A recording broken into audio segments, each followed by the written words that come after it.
The world is in the midst of an economic downturn. Certainly, a global recession is a major risk. Three of our biggest economic engines are sputtering, from war in Europe to a lockdown China and rising inflation.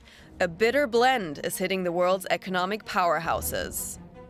And there is no sort of point of light at the end of the tunnel here, because it all now begins to feed on each other. In this video, we will be asking what makes this economic downturn so different from the Great Recession in 2008. This is a recession that is unlike perhaps the financial crisis recession that was due to the financial crisis, that is being felt by every single individual. Definitely for the years to come, we are going to witness a world from a Chinese perspective that we are not accustomed to.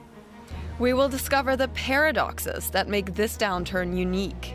So the labor market actually looks quite good, which is one of the confusing things about today's economy.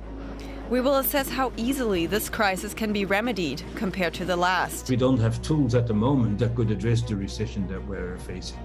And we will look at the countries who are bucking the negative trend. That's all coming up on Business Beyond. Both the IMF and the World Bank are warning that we are edging towards a global recession. But determining what counts as a recession and what doesn't can be complicated. There is no official definition. A common rule of thumb is that when an economy experiences 2 consecutive quarters of negative growth, it's in recession. But a decline in GDP isn't the only indicator. Other metrics like unemployment levels and consumer confidence also play a role. People lose their jobs, they have to cut into their savings. Unemployment can be extremely disruptive personally, not just for economic reasons, but for one's sense of well-being. For a recession to happen, many factors are at play. That's why declaring a recession is often in the hands of national organizations that analyze business cycles. Like national recessions, global ones also don't have a clear-cut definition. They happen when a large number of major economies are going through an economic slump. In our globalized economy, a recession in one place spells trouble for another. Knock-on effects reverberate throughout the globe. And that's what has analysts worried right now. Certainly, a global recession is a major risk, but our current forecast has what we would call a growth recession. We do not have a contraction in the global economy, but we have subpar growth with rising unemployment. GDP growth in the global economy is slowing down. The International Monetary Fund projects that a third of the world economy will likely be in a technical recession next year. The US and Eurozone are facing an especially gloomy outlook. In the US, economic growth is declining to a fifth of its 2021 levels next year. In the Eurozone, growth is almost completely stalling. For many of us, the phrase global recession still conjures up images of publicly shamed bankers and people losing their houses. To understand the current economic downturn better, it's worth revisiting what happened in 2008 during the financial crisis. It pushed the world's banking system towards the edge of collapse and left borrowers no longer able to afford their homes. And it all started with a housing bubble in the US. A whole industry ballooned around giving people mortgages. Mortgage brokers eventually got greedy. They started giving out loans to people that didn't make enough money to pay them back. Those mortgages were combined into big packages and sold to banks. Ultimately, the inevitable happened. Borrowers couldn't pay their loans back, and the house of cards collapsed, causing a banking crisis. The first recession was a recession that was essentially one that was built on fear of banks and mistrust between banks, because they weren't sure anymore which of the banks was solvent and which one wasn't, so they stopped lending altogether. Banks had to be rescued from ruin by government bailouts, and the crisis spread beyond the United States. European banks had bought a lot of bad mortgages from the US, so they also collapsed and had to be bailed out by governments. Many European countries eventually could no longer pay their own debt. Government budgets were squeezed, resulting in years of austerity and dramatically impacting the lives of millions of Europeans. So how is the current economic downturn different? This time around, money isn't the issue. There is no capital shortage. In fact, if anything, banks and the capital markets are sitting on loads of money that at the moment they can't really spend because there is nothing that comes into the EU economy. So this time, the world isn't short of cash, but it's short of almost everything else. When the pandemic struck, the fragility of supply chains became apparent. Factories from Asia to Europe and North America halted production, sending the global economy into a freefall. As countries emerged from lockdowns, demand for goods and services returned faster than supply. Now, swelling orders have outstripped availability. Businesses across the economy have struggled to hire workers. Food and energy prices are on the rise. Adding to that, the world's manufacturing powerhouse has closed shop. In China, lockdowns continue to wreak havoc. Xi Jinping's zero COVID policy aims to isolate every individual case of COVID-19. Its strict implementation means regular shutdowns make business and manufacturing extremely difficult. When they get waves, entire cities are shut down, and that affects the supply chain throughout the world. Now, shortages of one thing have turned into shortages of another. A scarcity of semiconductors has halted car manufacturing. And unlike during the US-led financial crisis, it's Europe that feels unique pressure now. With the world's supply chains in trouble already, one added factor made for the perfect storm on the continent: the war in Ukraine. Which woke us up to the realization that Europe is relying on it for one of the most important inputs for its production, namely energy, on a very, very unreliable partner. For decades, Russia was Europe's main provider of gas, delivering almost half of the bloc's gas supply. But that's drastically changed this year as Europe has rushed to find alternative energy sources. Europe needs to reduce energy demand by 10%. That already means that we will get into an economy that produces much less. But it's not just energy that's become a casualty of the war. Ukraine is one of the biggest agricultural exporters in the world. Since the Russian invasion, food prices are on the rise. For the European and for the global economy, supply shortages and a drastic rise in food and energy costs make for a toxic cocktail. If the demand stays the same and the supply of a good falls, then the price rises. If you have that across the economy as a whole, in the labor market, in many goods markets, in energy markets and in food markets, then you have a generalized inflation for the first time. The world is facing an inflation crisis. The US, the United Kingdom, and the Eurozone are especially feeling the price surge. In the EU, inflation is the highest it has ever been. In the US, it's at a 40-year high. High inflation is a major challenge for all of us. Around the world, too much money is chasing too few goods. That means items we need for our day-to-day lives are getting more expensive. It's also what makes this economic downturn so different from the last. This is a recession that is unlike perhaps the financial crisis recession that was due to the financial crisis, that is being felt by every single individual, simply because all of us have to use energy at home. And all of us understand that when inflation is high, with the purchasing power of our salaries or of our income and of our wealth reduces. The cost of living crisis confronting the world is now causing a shift in global economic policy making.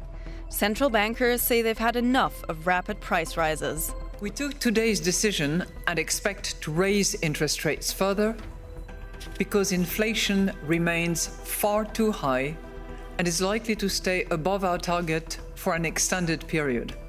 We have both the tools that we need and the resolve it will take to restore price stability on behalf of American families and businesses. Price stability is the responsibility of the Federal Reserve and serves as the bedrock of our economy.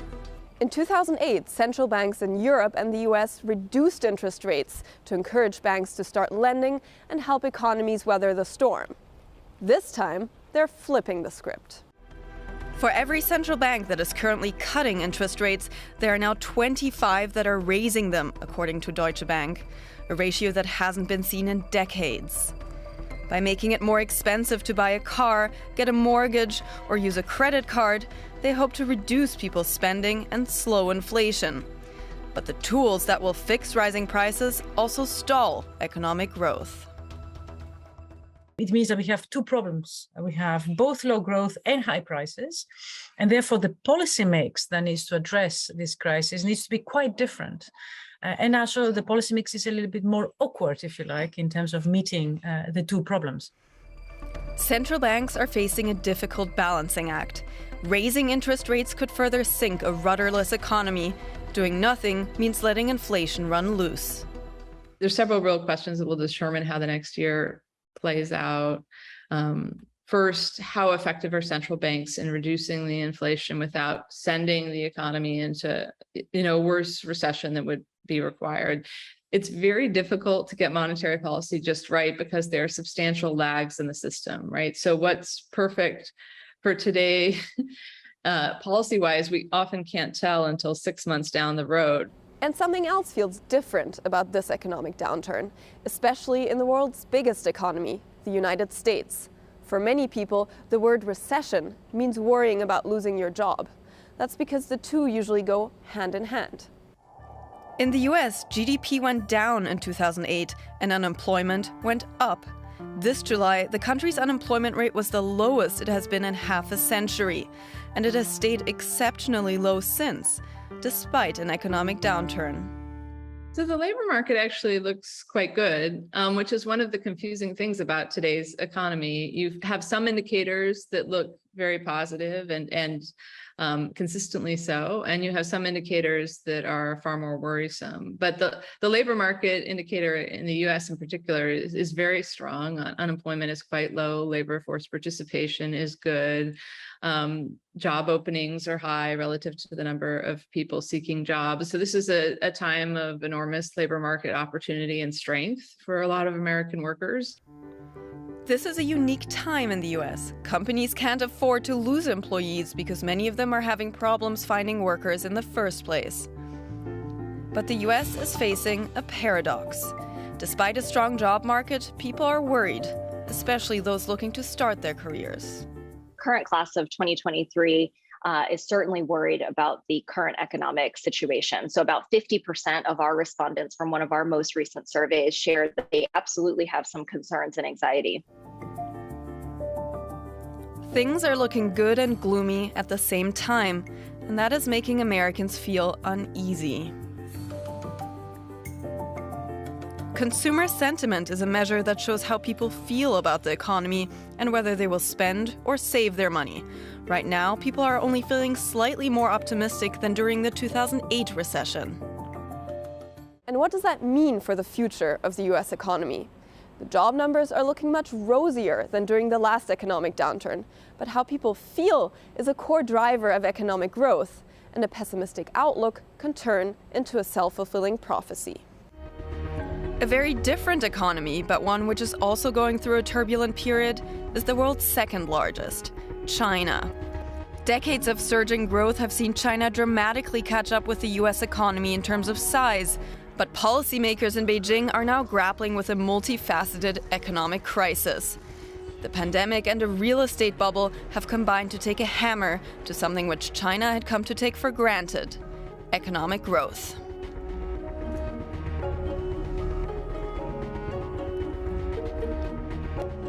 China's annual GDP growth has steadily declined over the past decade, somewhat inevitable given how high it has been.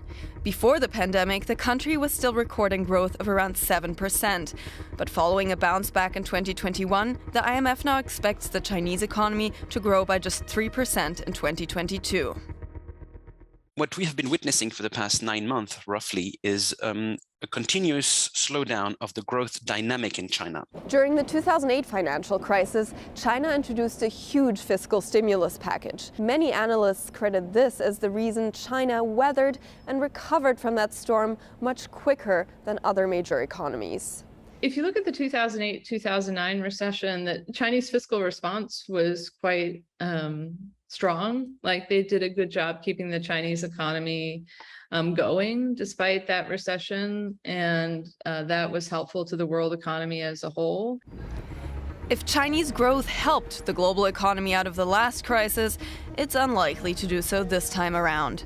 China's zero-COVID policy and the draconian rules that accompany it are a big reason.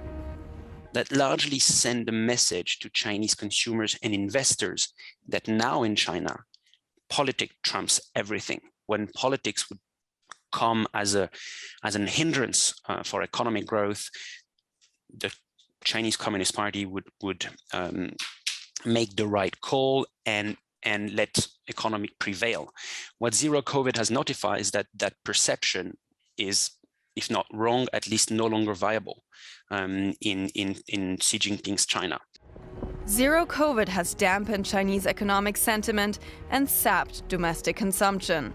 Chinese consumer spending is more than 10% less than it was before the pandemic. Another major factor driving China's problems is its housing market. China's property sector has been in crisis since 2020. New government regulations on debt aimed at cooling an overheated real estate market saw companies like Evergrande run out of cash. Soaring property debt has been described as a systemic risk for the entire economy. And since the crisis began, China's housing market has experienced a severe downturn. Between zero COVID and the real estate crisis, China has enough problems of its own to contend with, and that's having a knock-on effect around the world. If China is not buying, that means that Europe is not selling. So I think there is an element of sort of bad news, if you like, coming also from the Chinese economy slowing down. So what does this all mean for China and the world economy as a whole? Well, the Chinese economy is still growing, not contracting, but a slowdown has already begun, and it may be part of a longer-term shift. There was this almost unbreakable feeling that the Chinese leadership, or the Chinese Communist Party, put it as you wanted, would guarantee that their children or the decade to come will be richer than the decade that has just passed. And indeed, that was rooted in almost 5 decades of astonishing economic success. Nowadays, it seems that the Chinese households understand that the growth driver that they've experienced for the past decade has run out of fuel, and that the Chinese leadership in Beijing is ambitioning to redirect the economy towards a new form of equilibrium. It appears that the engine which helped jumpstart the world out of the last global recession won't be up to the task this time around. It's clear that the world's biggest economies are facing a storm, but one area of the world has been bucking the trend. During the 2008 crisis, China was still outpacing its Asian neighbors. Now, for the first time since 1990, other Asian countries are set to outperform China economically. Growth is still outpacing inflation here. One would have never thought, right? I think it's just the difference in cycles, because Asia, ASEAN and India, they were really buffeted by first the wave in 2020, then the Delta wave in 2021, but thankfully not so much by Omicron. And they are coming out of their lockdowns for most of this year, whereas China went into a lockdown this year because of the zero COVID approach. So just, it's still very much COVID-centric, that difference in terms of their demand. Emerging economies are benefiting as China's zero-COVID policy is worrying investors. If China goes into lockdown, where is your alternate production base in Asia? Should you be moving to an Indonesia? In the Asia-Pacific, Indonesia has been thriving especially against all odds. Economic growth has been outperforming forecasts here, and inflation is still slightly under 6%. The cost of living crisis is crashing down on Europe and the US. But in Indonesia, government fuel subsidies have softened the blow. The Indonesian government is setting its own prices for gas, so-called administered prices. Indonesia has definitely benefited from a lot of policy support. So the reason inflation is so low is because it's administered price there. And because that has kept that low, the central bank has not been under so much pressure to hike. The subsidies have amounted to a hefty bill for Indonesia's government and might not be sustainable in the future. At the same time, rising commodity prices around the world have actually helped this economy. Indonesia's coal exporters are bringing in record earnings. The country is looking at a promising 2023. So at 4.7%, I would still say their growth outlook is looking pretty resilient next year, especially when we talk about major economies entering recession. At the beginning of this video, we looked back on the recession of 2008 and we asked how this economic downturn will be different. What the experts we spoke to described was a crisis not triggered by banks, but one partially set off by war and by politics. There's some things that are inevitable, like standing up for democracy as the Europeans and as Ukraine and as the United States are trying to do right now. I think, the cost of that is not zero, right? But some things are worth paying a cost for. Of course, governments should do whatever they can to cushion their citizens from these costs, but I don't think telling citizens that the cost is zero is realistic or true. And there are some things in life that are, worth making a sacrifice for. With bank bailouts and regulation, policymakers had the tools to react to the financial crisis. But much of what's happening right now is outside of policymakers' control. The mechanisms to address the supply side crisis are nothing more than invade China and force them to produce semiconductors, invade Russia and force Putin to stop invading Ukraine and loosen energy supply and so on. And that's obviously not going to happen. So we don't really have tools in the normal state of affairs. We don't have tools at the moment that could address the recession that we're facing. While central banks intervened to stimulate the economy in 2008, they are adding to a downturn this time. The medicine against rising prices is also poison for the economy. And unlike the 2008 financial crisis, this downturn is having a much more obvious impact on our daily routines. Everybody understands that we cannot switch on the heating the coming winter as much as we did in other years, or we are going to see an exorbitant bill. Everybody who has a car will have seen it in the run-up to the in the run-up to the energy crisis, how petrol was so expensive in filling up the car. So this is a crisis that I think dissipates across everybody in the society, and therefore it's much more felt. It's not just about the economic impact. The households feel it. You feel it immediately in your household income. But there are also positive developments that run opposite to the financial crisis. We are in a moment where there is great talent shortage. And so even if we do go into a recession, there's still lots of jobs that are available and that are out there. We are at a unique inflection point in the global economy. Compared to the last crisis, the one we are facing now is much more multifaceted. War in Ukraine, an energy crisis, soaring living costs, and widespread pessimism are combining into an unpredictable economic concoction. And that's all from this Business Beyond episode. If you enjoyed it, please hit like and subscribe and check out one of our other videos. Until next time, and take care.